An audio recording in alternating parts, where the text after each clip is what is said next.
Baiklah, kami akan mempresentasikan hasil kerjasama kami mengenai pengawasan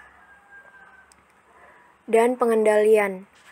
Terdiri dari anggota Dito Alvesia, Loranita Bangun, Sofia Lola Nebaho, Angelita Siotang, dan Mutiara Septiani Site. Berikut penjelasannya.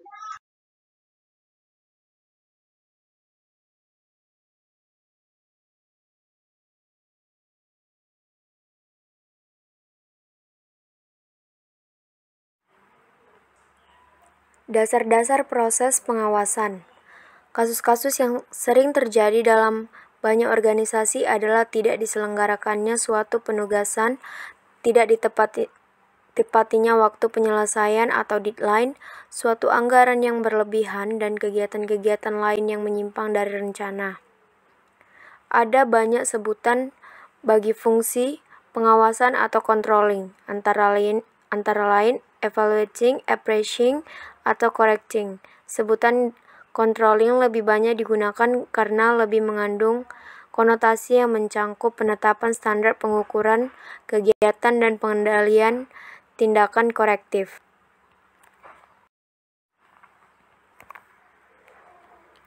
Pengertian pengawasan. Apa sih itu pengertian pengawasan? Menurut para ahli, kesimpulannya pengawasan merupakan suatu usaha sistematik untuk menetapkan standar pelaksanaan tujuan dengan tujuan-tujuan perencanaan, merancang sistem informasi umpan balik, membandingkan kegiatan nyata dengan standar yang telah ditetapkan sebelumnya, menentukan dan mengukur penyimpangan-penyimpangan, serta mengambil tindakan koreksi yang diperlukan.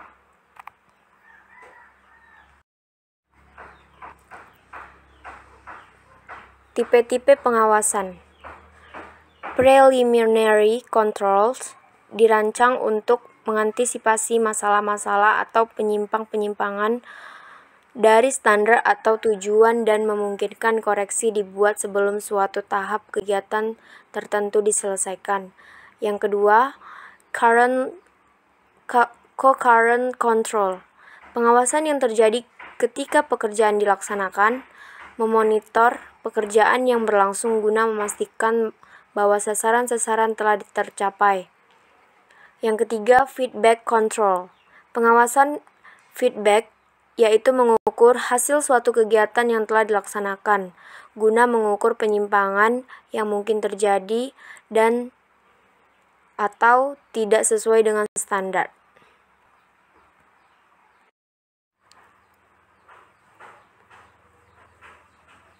Tujuan dari fungsi pengawasan: pertama, adaptasi lingkungan; kedua, meminimalkan kegagalan; ketiga, meminimumkan biaya; keempat, mengantisipasi kompleksitas dari organisasi. Tahap-tahap proses pengawasan. Pertama, tahap penetapan standar. Tahap pertama dalam pengawasan adalah penetapan standar pelaksanaan. Standar mengandung arti sebagai suatu pengukuran yang dapat digunakan sebagai patokan untuk penilaian hasil-hasil. Yang kedua, tahap penentuan pengukuran pelaksanaan kegiatan. Hal ini digunakan sebagai dasar atas pelaksanaan kegiatan yang dilakukan secara tepat. Yang ketiga, tahap pengukuran pelaksanaan kegiatan. Beberapa proses yang berulang-ulang atau kontinu yang berupa atas pengamatan, laporan, metode pengujian, dan sampel. Setelah frekuensi pengukuran dan sistem monitoring ditentukan, pengukuran pelaksanaan dilaksanakan sebagai proses yang berulang-ulang dan terus-menerus.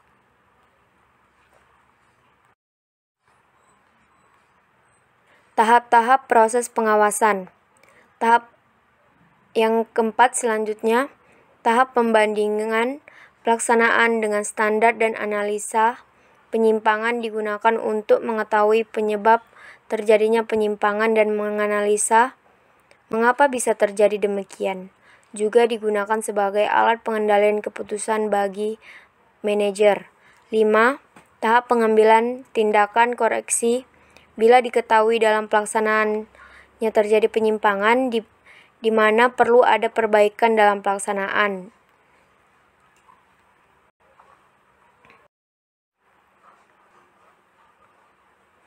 Langkah-langkah proses pengawasan.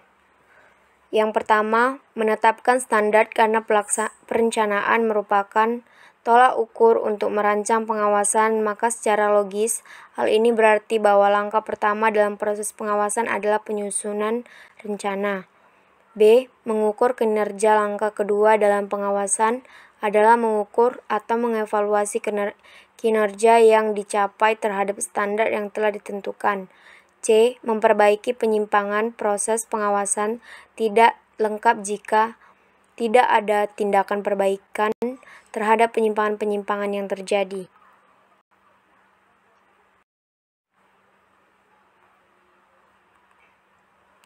Proses pengawasan terdiri atau terbagi atas 4 tahapan. Yang pertama, menentukan standar atau dasar bagi pengawasan. Yang kedua, mengukur pelaksanaan. Yang ketiga, membandingkan pelaksanaan dengan standar dan temukan perbedaan jika ada.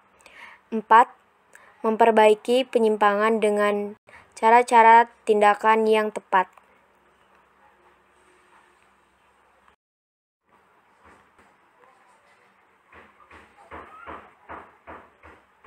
Pengawasan terdiri dari pada suatu proses yang ditentukan oleh 3 macam langkah-langkah yang bersifat universal. Yang pertama, mengukur hasil pekerjaan. Yang kedua, membandingkan hasil pekerjaan dengan standar dan memastikan perbedaan. Yang ketiga, mengoreksi penyimpangan yang tidak dikehendaki melalui tindakan perbaikan. Pentingnya pengawasan. Pertama, A.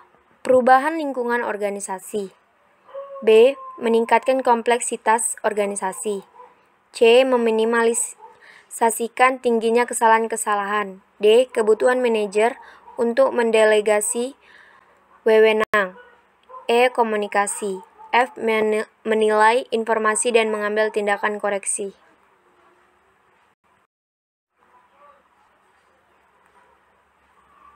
Perencanaan proses pengawasan.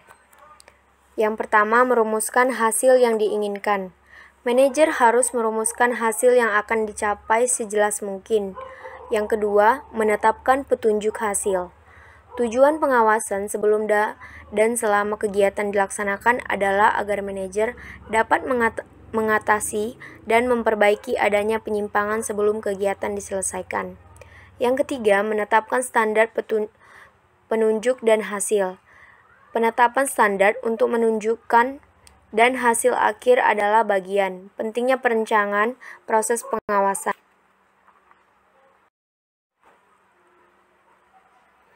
Perencanaan proses pengawasan. Selanjutnya itu menetapkan jaringan informasi dan umpan balik. Langkah keempat dalam perencanaan suatu siklus pengawasan adalah menetapkan sarana dan pengumpulan informasi penunjuk dan pembandingan petunjuk terhadap standar.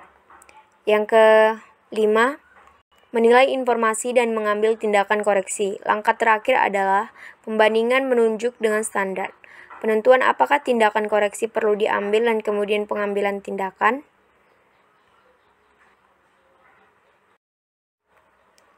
Selanjutnya, berdasarkan uraian di atas, maka dapat diambil suatu kesimpulan bahwa proses pengawasan merupakan hal penting dalam menjalankan kegiatan organisasi.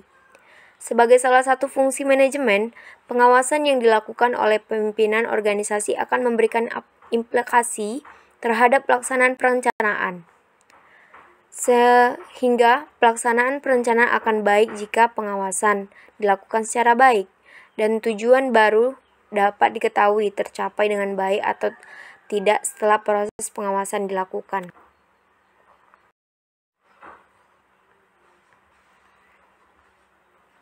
Bidang-bidang pengawasan strategik. Pertama, transaksi keuangan. Kedua, hubungan manajer dan bawahan. Ketiga, operasi-operasi produktif.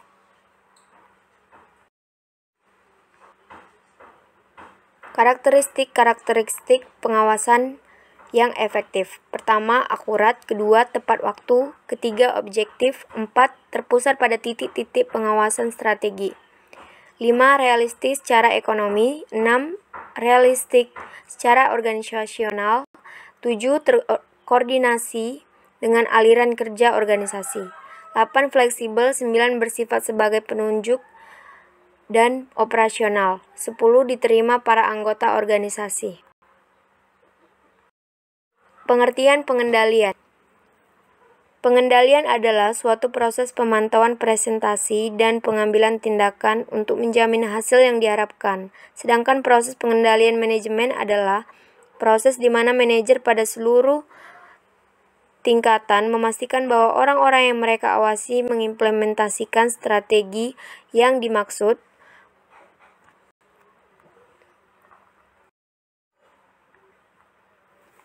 Langkah-langkah dalam proses pengendalian. Pertama, penetapan standar dan metode untuk mengukur presentasi. Yang kedua, mengukur presentasi. Yang ketiga, membandingkan hasil-hasil yang telah diukur dengan target atau standar yang telah ditetapkan sebelumnya. Yang keempat, mengambil tindakan perbaikan.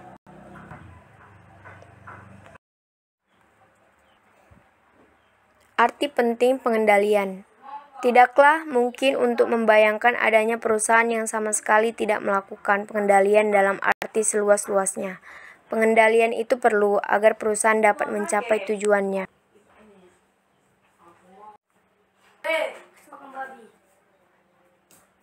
Faktor-faktor yang menciptakan kebutuhan akan pengendalian.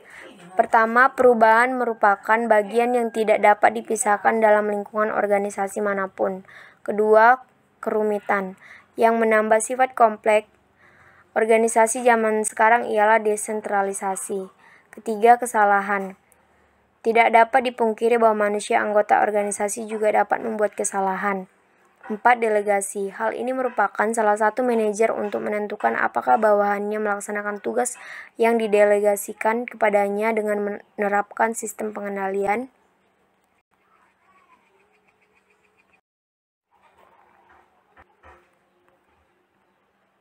Elemen-elemen sistem pengendalian. 1. Pelacak atau data director. 2. Penaksir atau assessor. 3. Efektor. 4. Jaringan komunikasi perangkat.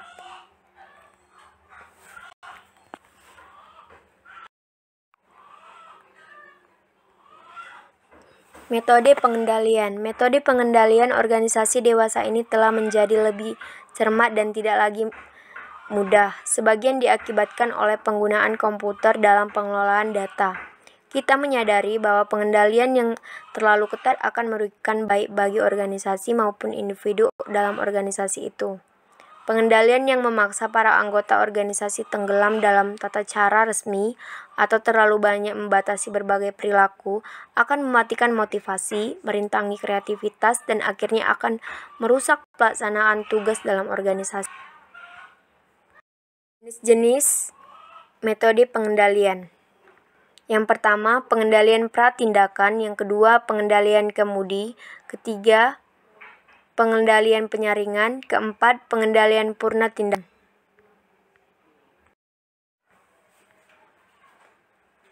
Karakteristik sistem pengendalian yang efektif. Karakteristik sistem pengendalian yang efektif. Sistem-sistem pengendalian dapat dihandalkan dan efektif mempunyai karakteristik yang tertentu yang sama. Arti penting relatif dalam karakteristik tersebut akan berbeda-beda menurut keadaan masing-masing, tetapi sebagian besar sistem pengendalian diperkuat oleh kehadirannya. Masalah dalam menetapkan sistem pengendalian yang efektif. Faktor-faktor yang dengan mudah diukur terlalu banyak dititik beratkan, sementara hal-hal yang sulit diukur tidak diberi perhatian yang cukup. Yang kedua, faktor jangka pendek. Mungkin terlalu berlebihan ditekankan dengan mengorbankan faktor-faktor jangka panjang. Yang ketiga, sistem pengendalian mungkin tidak disesuaikan untuk mencerminkan pergeseran dalam arti penting berbagai aktivitas dan tujuan di kemudian hari. Terima kasih. Jika ada kesalahan atau ucapan yang tidak menyenangkan, mohon dimaafkan.